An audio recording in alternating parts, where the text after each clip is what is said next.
Hi, welcome back to my channel. This is Mitch. I just want to share my experience as a tourist here in Canada at kung ano-ano po yung mga questions sa akin pagdating sa immigration ng Canada.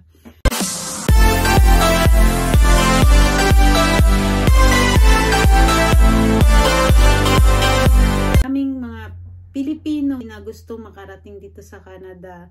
So, gusto ko po sa inyo guys i-share kung ano yung mga na-experience ko sa aking journey dito papuntang Canada.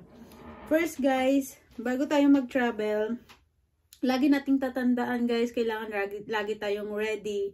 Una, i-ready natin invitation letter kung meron man, kung may nag-sponsor po sa atin, lagi natin i-ready at yung mga other documents like itinerary, ticket, travel insurance, passport, visa, at address ng tao or address ng hotel na tutuluyan natin or address ng iyong family na kung saan ka tutuloy.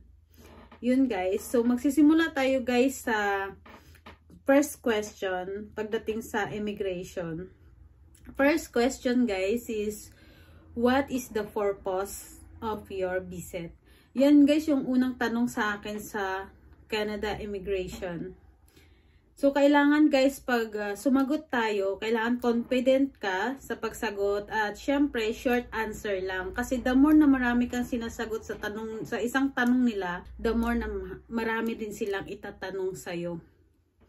So hindi naman kailangan guys na ipaliwanag lahat-lahat or magkwento ka ng talambuhay. So for example, ayan, tinagtanong yung Canadian immigration na what is the purpose of your visit in Canada? So ang sagot ko lang guys is I just want to see my brother or sister. Yun lang. Wala nang ibang dugtong. Then if may ibang immigration guys na nagtatanong na do you have any or do you have invitation letter from your brother or sister, so dapat guys naka-ready yung invitation letter nyo, naka-ready sa isang plastic or folder, ganun, kailangan naka-ready siya. And then for that, but that my situation guys, hindi po ako hinanapan ng invitation letter ng immigration nung dumating ako. Then second question is, how long do you stay in Canada? Again guys, no need to give too much information to immigration.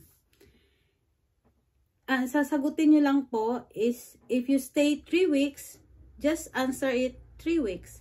Or else if they asking you how many days, you just tell 21 days. So if you're staying 21 days, just answer it 21 days.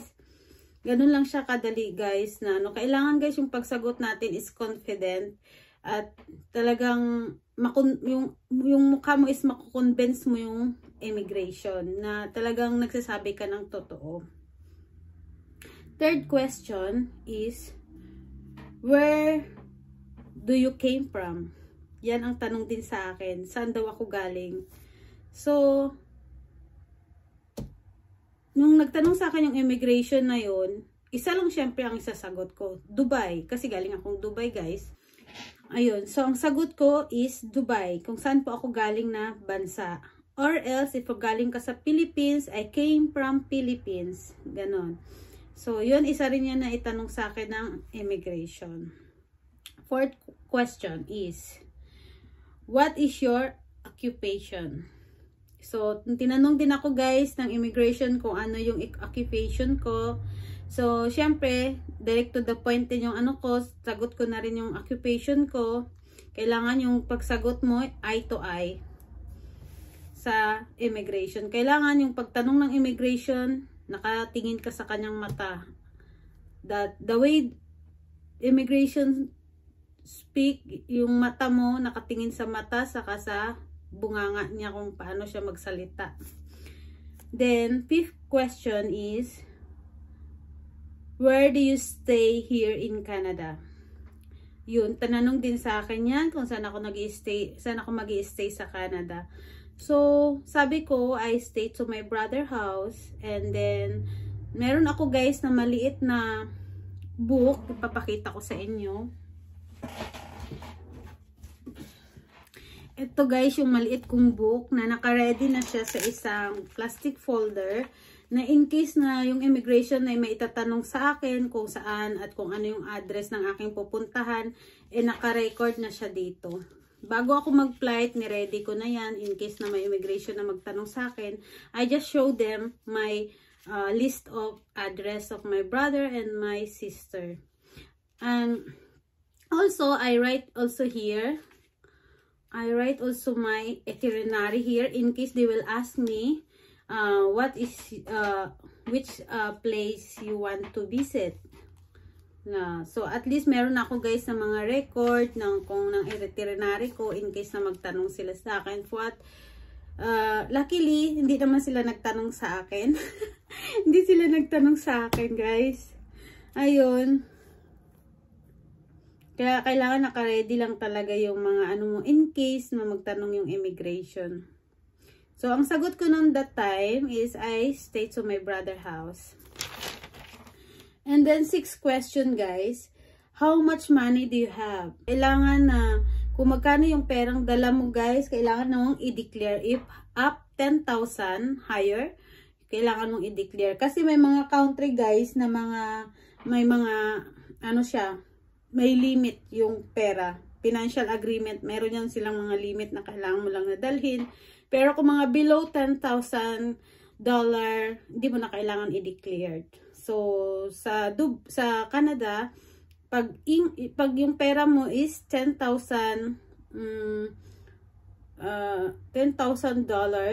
more than, you have to declare.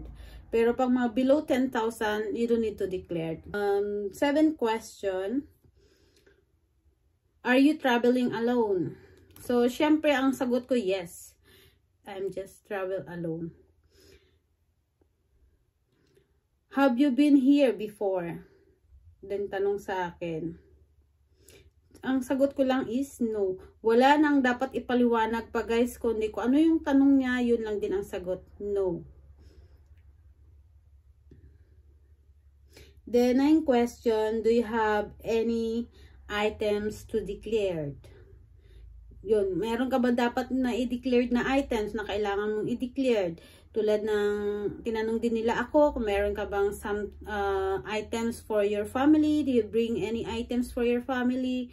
Of course, i-declare mo ng no. Meron ka bang binili na items? Kung wala naman, no. Hindi mo na kailangan i-declare. Kung wala ka naman na i-declare, hindi mo na kailangan. But just be honest. Then, and what else? Meron pa dong, tanong sa akin, guys. Did you bring any tobacco? Sabi ko, tobacco. Natanong ako ng tobacco, sabi ko, no. Yun, tobacco. Question din yun, guys, yung tobacco.